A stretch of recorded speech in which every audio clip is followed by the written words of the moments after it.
17, sede perfeitos. Quando Jesus diz,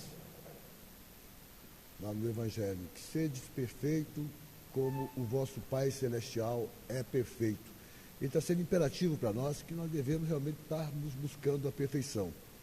Embora, se nós nos lembrarmos daquela passagem que Jesus se encontrava, mas ela está ficando baixo lá, não tem jeito, que Jesus estava, quando foi aprisionado lá nas Torres Antoninas, e ele estava, e o Pôncio Pilatos foi questioná-lo se era o rei dos judeus.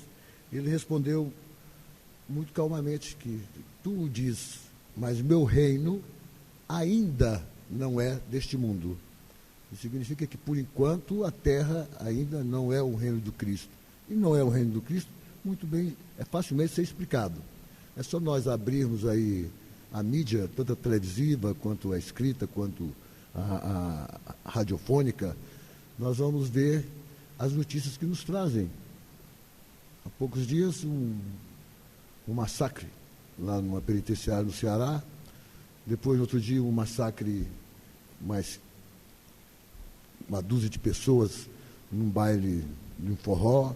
Depois a gente vê lá no Rio de Janeiro, já são, do ano passado para cá, 375 tiroteios nas favelas do Rio de Janeiro.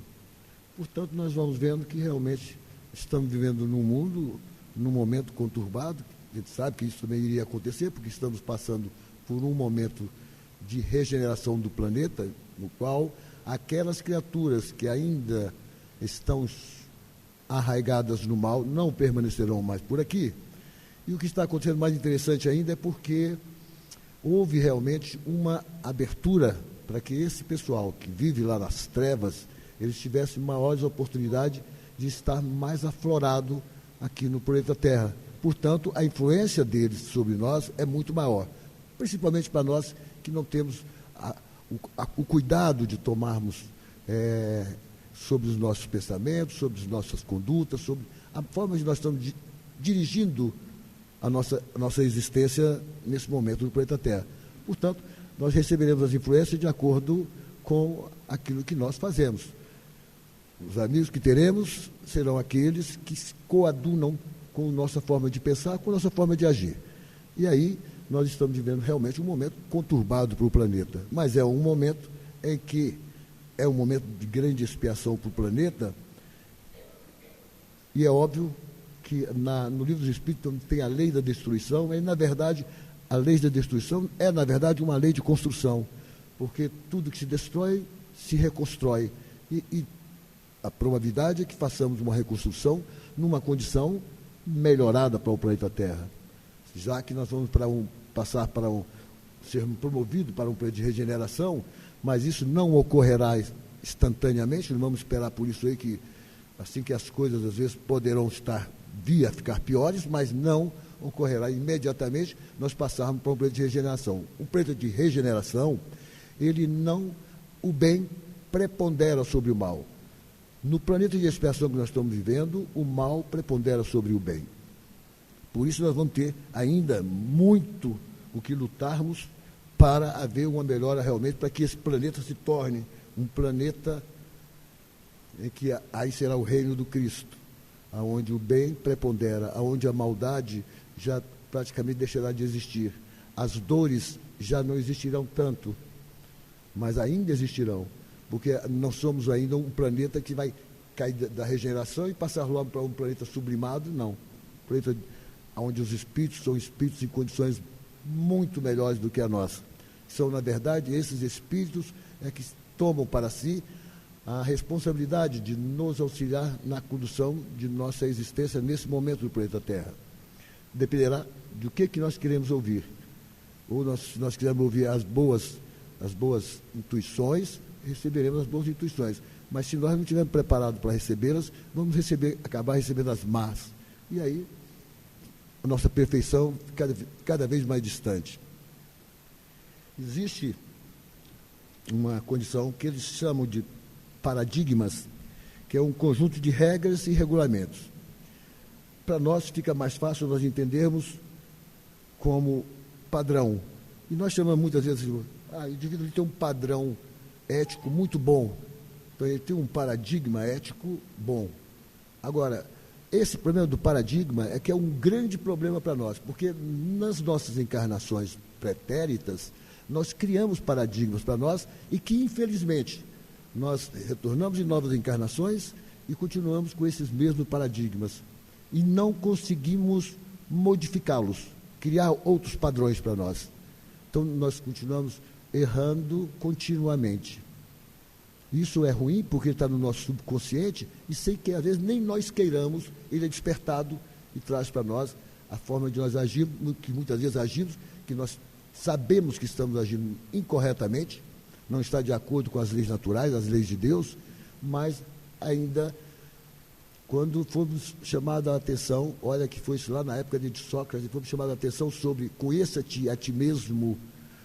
Nós temos que nos conhecer para sabermos o que nós temos que corrigir em nós. Se nós não fizermos esse reconhecimento, nós vamos continuar reencarnando e reencarnando, e sem que nós venhamos a ter essa condição de sermos perfeitos. Porque eles são extremamente arraigados, esses paradigmas. E é tão interessante quando a gente cria paradigmas, que eles contam-se uma história que lá na Suíça era um grande produtor, um grande exportador de bons relógios. E 2 cidadãos suíços descobriram o relógio de quartzo. E tentou colocar o relógio de quartzo na produção dentro da Suíça. Mas os produtores suíços, olha aí o que é o paradigma. O produtor suíço diz, não, o seu relógio não tem nem rubi, não tem molas, não tem parafusos, não tem. Então, para nós não serve. Eles venderam essa descoberta para o Japão, e o Japão assumiu, a Seiko assumiu essa produção dos relógios de quartzo e passou a ser maior produtor do que a Suíça, a vender muito mais do que a Suíça. Os suíços não quiseram perder o paradigma deles. Então, muitas vezes nós deixamos de ter uma evolução justamente por não vencermos, não aceitarmos novas ideias.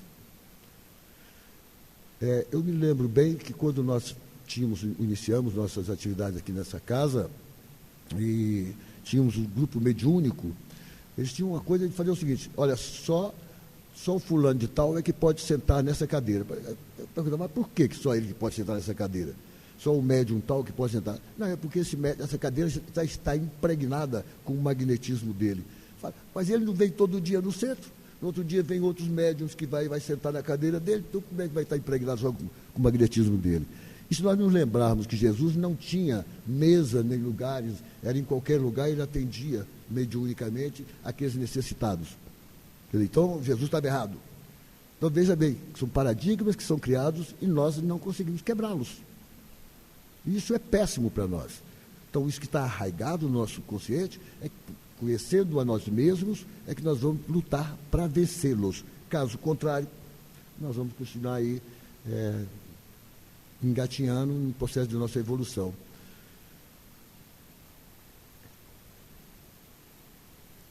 Vicissitudes nós teremos sempre, por sermos espíritos que, por estarmos aqui numa encarnação, que é uma encarnação que é por bondade divina que nos é dada essa encarnação, para que nós possamos buscar o nosso burilamento.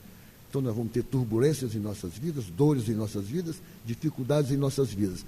Mas quem esteve aqui e assistiu a palestra do Ariston, eu achei muito feliz o que ele falou aqui, e que agora eu passei a fazer isso continuamente, porque ele diz o seguinte, olha, o Pai Celestial, ele é nosso Pai, e todo pai quer o melhor para o seu filho. E Deus é justiça, mas Deus é acima de tudo amor. Então que nós, todas as manhãs, nós levantássemos as mãos e pedíssemos, meu Deus, me cubra com a tua luz, para que eu possa ter um dia mais tranquilo, para que eu possa realizar aquilo que eu tenho que realizar com mais amor, com mais bondade, com mais carinho no coração, com mais alegria. É ruim a gente não buscarmos o burilamento nosso em termos de, por exemplo, nós às vezes não sabemos nem cumprimentar uma pessoa, não cumprimentamos as pessoas com carinho, nem com um sorriso, nem com um abraço. Isso é péssimo para nós. É péssimo para nós que assim, nós não transmitimos para aquela pessoa confiança. E todos nós, com toda certeza, gostamos de estar, pelo menos, perto ou próximo, ou conversar com alguém que é bondoso. Então, por que nós buscamos também ser bondosos? Para que as pessoas também queiram estar mais perto de nós, queiram-nos melhor, nos amem mais. Dependerá só de nós queremos fazer essas mudanças. É nós que temos que nos descobrir. São mudanças interiores. Não adianta eu mudar exteriormente, porque elas são mudanças superficiais. E muitas vezes eu não levo isso para lá. Para quando eu partir para o mundo espiritual, aquilo que foi mudança superficial, ela não está arraigada em mim, realmente não está impregnada em mim. Eu tenho que fazer mudanças, são mudanças íntimas, para que aí sim eu busque a perfeição. E um dia eu possa atingir. Quando sede perfeitos como o vosso Pai Celestial é perfeito, não significa que nós vamos chegar à perfeição do Cristo, porque Ele é uno. Ele é a perfeição absoluta. Nós chegaremos a ser espíritos de escola, espíritos de muita elevação, mas jamais chegaremos a ser realmente um Deus. Mas estaremos bem mais próximo dele. E isso é bom. É melhor, nós não gostamos de estar perto de pessoas boas, então melhor que nós estejamos perto de espíritos bons. Mas para isso nós temos que nos educar. É todo um processo de reeducação. É vencer esses padrões que nós temos antigos, que não nos leva absolutamente a nada. Na questão 625 do Livro dos Espíritos, quando Kardec pergunta qual o tipo mais perfeito que Deus ofereceu ao homem para lhe servir de guia e modelo, veio a resposta: vede Jesus. Jesus é um modelo de virtude. A essência da perfeição é a caridade, na sua mais ampla acepção, porque ela implica na prática de todas as outras virtudes. Amai aos vossos inimigos e orai pelos que vos perseguem. Isso está lá em Mateus 5,44. Na pergunta 886 do Livro dos Espíritos, Kardec pergunta: qual o verdadeiro sentido da palavra caridade como a entendia Jesus? Benevolência para com todos, indulgência para com as imperfeições alheias e perdão das ofensas. Se nós formos lá no Livro dos Espíritos, pergunta 886, ela está lá justamente na 10ª lei natural, que é justiça, amor e perdão. Então, 3 coisas se complementam. Mas quando se pergunta qual dessas é mais importante, se elas são complementam uma da outra, mas diz que a mais importante está para nós ainda a caridade. Através da caridade é que nós vamos criando condições para nós de mudanças que são necessárias para todos nós. Enquanto esses processos de mudanças não ocorrerem, nós realmente estamos muito mal. Então, eu fico, às vezes, pensando sobre mim, não estou falando para vocês, nós estamos conversando, às vezes eu fico pensando, eu estou com mais de 30 anos aqui no centro. Eu me digo que sou espírita, mas o que eu profundamente já mudei em mim? Então, às vezes, eu não encontro nada. É por isso que a gente tem que fazer, às vezes, uma meditação sobre nós, para que nós possamos nos conhecer mesmo. Eu não mudei quase nada. As coisas exteriores, os vícios exteriores, eles são muito mais fáceis de nós mudarmos ou deixarmos de praticá-lo. Mas os vícios interiores é que são os mais problemáticos para nós. Porque é o orgulho, é o egoísmo, é não ter benevolência com as criaturas, é não ser humilde. Esses são os vícios mais arraigados em nós. E que nós precisamos realmente vencê-los. Senão não está adiantando nada. Eu posso passar 50 anos aqui, que eu vou retornar ao mundo espiritual. O que você mudou, meu filho? Na encarnação passada você foi assim, assim, assim. Tem uma história no livro A Gênese, na qual ele conta uma história de uma senhora na França, que ela era uma pessoa muito respeitada, por ser muito caridosa, muito boa. Porém, ela sofreu um acidente e ela ficou doente, passou 3 anos no leito. Durante esses 3 anos, ela continuou muito apegada à vida, não queria morrer, e no momento que ela sentiu que realmente ela ia se desligar do corpo, ela, conscientemente, ela conseguiu se prender por amor aos filhos que ela tinha, os filhos menores que ela tinha. e o amor ao marido que ela tinha. Era uma pessoa muito conceituada na sociedade por ser muito sincera e muito boa. Quando ela chegou realmente ao ponto que ela tinha que desencarnar, aí ela, logo depois ela manifestou, por isso que ela deu essas mensagens. Então ela dizendo assim, mas por que tão rapidamente você já conseguiu trazer... Não, porque eu me desapeguei daquilo que me prendia. Eu sabia que meus filhos iam ficar bem cuidados pelo meu marido, então eu me desliguei deles e consegui me desvencilhar da roupagem física muito mais rápido, dos problemas muito mais rápido. Agora eu estou me sentindo bem, não tenho sofrido tanta dor como eu sentia. Sim, mas e por que você passou por isso? Ela falou assim, agora no momento eu acho bom eu não tocar nesse assunto. Mais tarde ela mandou outra mensagem. Aí ela disse, porque numa vida pregressa minha, a minha mãe, adoentada, necessitou muito do meu auxílio e eu a abandonei. Então eu tive que passar por situações semelhantes de abandono, de situação de acamado, de no leito, por 3 anos, para que eu pudesse vir a sentir aquilo mesmo que eu fiz com a minha mãe. Então é assim que nós vamos. Por isso é que fala, eu estou sofrendo hoje eu estou sofrendo uma doença ruim ou qualquer algo que não é bom, e eu não sei porquê. Não, no fundo nós sabemos porquê. Porque não vai existir nenhuma condenação por parte das leis naturais, porque não é Deus que nos condena, mas a nossa própria consciência, que não tenha uma responsabilidade por nossa parte. Todo o processo sempre haverá uma responsabilidade de nossa parte. É bom que nós tenhamos pelo menos isso na consciência para que nós não fiquemos lamentando quando uma enfermidade ou algo mais grave nos atingir, porque é necessário. Nada ocorrerá por acaso. E nem também nós vamos transferir algo que é de nossa responsabilidade para outrem. Somos nós mesmos que teremos que responder. Diz assim, o homem é uma criação divina. Deus nos criou simples e ignorantes, mas potencialmente perfeitos. O livre-arbítrio que Deus nos legou nos responsabiliza pelas nossas ações. Esse livre-arbítrio é um grande problema para nós, mas também é uma grande solução. Porque dependendo de como eu usá-lo, eu vou ter o céu ou vou ter o inferno. Vai depender de mim mesmo.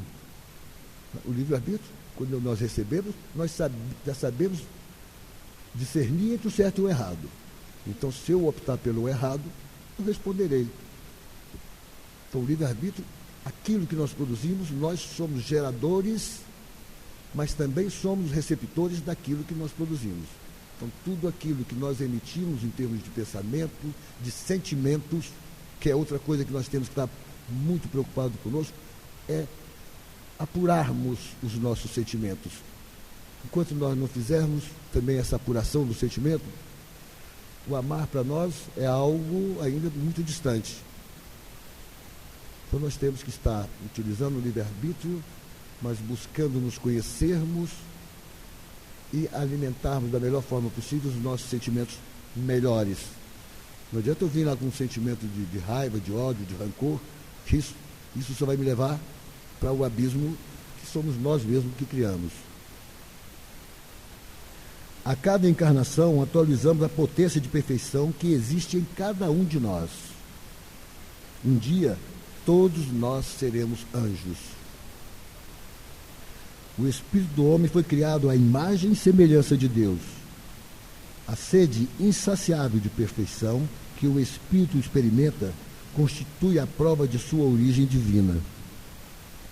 Essa sede do melhor é o incentivo que o concita à luta sem tréguas pela aquisição do bem e do belo infinito.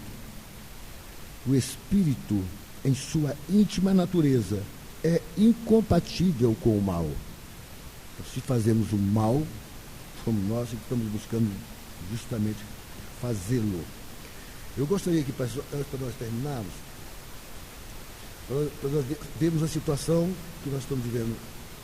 Nós estamos aí, guerra na Síria, guerra na Turquia, conflitos em todos os lugares. Então, realmente nós estamos vivendo um momento que é um momento importantíssimo para o planeta, mas é um momento também sofrível. Agora, não deve ser para nós espíritas que sabíamos já que isso iria acontecer e que as coisas podem ter um processo um pouco mais difícil para todos nós, Mas é bom que nós saibamos que, primeiro, nós não estaremos desamparados. Estaremos sempre protegidos por aqueles que nos amam e que solicitaram a Jesus, a Deus, que, olha, eu quero cuidar dessas pessoas, de tal fulano, eu quero fazer com que ele possa realmente vencer as suas dificuldades. Mas ele não vai poder interferir no meu livre-arbítrio. Esse é o grande problema. Ele pode me intuir para que eu tome um caminho diferente, mas ele não vai fazer por mim o que cabe a mim, nem a nenhum de nós. Não seria justo. Então não adianta eu ficar pedindo ao meu anjo da guarda que resolva o meu problema aí eu estou sem dinheiro, eu estou sendo desempregado. Se eu não for correr atrás, ele não vai correr atrás para mim. Mas eu gostaria de ler uma coisa aqui que eu achei muito interessante. Essa revista é uma revista feita aqui em Brasília. É a revista O Espírita. E ela é de dezembro de 2015. Nós sabemos que nós recebemos muitas mensagens, mesmo aqui na casa, ou às vezes durante o sono, mas os espíritos, na maioria das vezes, eles, tanto pela psicografia quanto pela mensagem psicofônica, eles não são muito diretos a nós. Ele faz com que nós possamos fazer uma reflexão sobre aquela mensagem que ele nos enviou. E aí nós fazemos bem ou mal essa reflexão. Mas essa mensagem que eu vou ler não são os tópicos dela. É de Joana de Ângeles, escrito em 2015, e ela foi bastante direta, psicografia de Divaldo Pereira Franco. Aqui eu vou ler o que está no editorial, uma parte, porque tem aqui toda a mensagem dela nessa revista. Chama-se Descalabros Morais. Cidadãos masculinos e femininos de alto coturno social que se apresentam como verdadeiros modelos de triunfo, de repente são arrolados como criminosos vulgares em razão dos seus torpes compromissos morais que revelam a lama sobre a qual edificam as aparências brilhantes. Sem o pudor nem a dignidade que fingem defender e evidenciar, utilizando-se dos expedientes sórdidos do crime para acumular fortunas incalculáveis, emparedadas em cofres de aço de segurança máxima em paraísos fiscais e bancos internacionais. Indiciados após acusações vergonhosas dos seus comparsas, não dispõem da mínima compostura, lutando para provar inocência irônica e mentirosa. Utilizam-se os seus defensores das brechas das leis benignas, algumas por eles mesmos elaboradas para o retorno ao convívio social sem a mínima demonstração de honorabilidade. É isso que nós estamos vivendo, estamos aqui no Brasil nesses momentos. É claro que nós temos que respeitar as opiniões de todos que queiram defender, só que nós não podemos ser coniventes com o erro. Uma forma de nós procurarmos a nossa perfeição, nós podemos. Jesus foi taxativo também nas formas que ele tratava as pessoas. Ele os curava e dizia para eles: agora ides e não peques mais. Quer dizer, Jesus não era conivente com aqueles que cometiam seus erros. E nós não podemos também ser coniventes. Nós podemos não criticá-los, não somos obrigados a ter nenhuma vinculação com política. Nas mensagens estão dizendo hoje que nós devemos nos afastar dessas condições, porque muitas vezes nós somos arrastados para essas condições que nós acabamos de ler aqui. Isso aqui é só 3 coisinhas que eu li da mensagem toda. A mensagem dela é grande. Então isso nos preocupa realmente, é a maneira que nós estamos vivendo. E nós vemos, esse dia estava ouvindo no rádio um locutor fazendo uma defesa impressionante de todos esses que estão envolvidos nessas situações aí, das políticas brasileiras, dessas empresas e tudo. Aí eu pensei, dizendo que o indivíduo não é um bandido qualquer, um bandido. Eu pensei assim, puxa vida, se lá no Rio de Janeiro, quantas crianças já morreram nos hospitais por falta de um atendimento, falta de um medicamento? Quantas crianças não têm uma escola que realmente deveria ter? Porque uma das coisas que eu estava lendo, quando eu estava preparando para nós conversarmos hoje, é sobre o processo da educação. Enquanto nós não educarmos o homem do ponto de vista moral e espiritual, nós estamos ainda falidos. Então, precisa que haja uma mudança no processo educacional. Então, esses homens não são criminosos? Quer dizer, o Fernandinho Beiramar, que está lá por causa de tráfico de droga e alguns assassinatos, e os outros que estão matando centenas de criaturas aí nos hospitais por terem desviado os dinheiros públicos. Infelizmente, é isso que nós temos. E para nós alcançarmos realmente a perfeição, nós temos que estar em busca do que ele responde sobre moral. Na pergunta 629 do Livro dos Espíritos, ele diz que a moral, a resposta, a moral é a regra de bem proceder, isto é, de distinguir o bem do mal. Funda-se aí na observância da lei de Deus. Isso é a moral que nós devemos estar buscando. Eu não faria aquele outro aquilo que eu não quero que faça a mim. Então essa é uma grande lei. Se eu tiver isso, essa observação no meu cotidiano, já é um grande passo na minha vida. Só de eu lembrar isso, talvez seja uma das maiores leis que tem e uma das mais fáceis de ser cumpridas se nós estivermos atentos sempre, vigilantes nas nossas condutas. Diz assim, se eu não quero que faça a mim, eu não devo realmente fazer a ninguém. Então, se eu não quero ter prejuízo a mim, também não quero dar prejuízo a ninguém. Essa é a grande conduta que nós temos. Todos nós, como eu disse no começo, deveis ser perfeitos. Quando ele é taxativo, Cristo é taxativo. Nós temos que estar realmente buscando a perfeição. Agora, para buscar a perfeição, é trabalho, é labor de cada um de nós.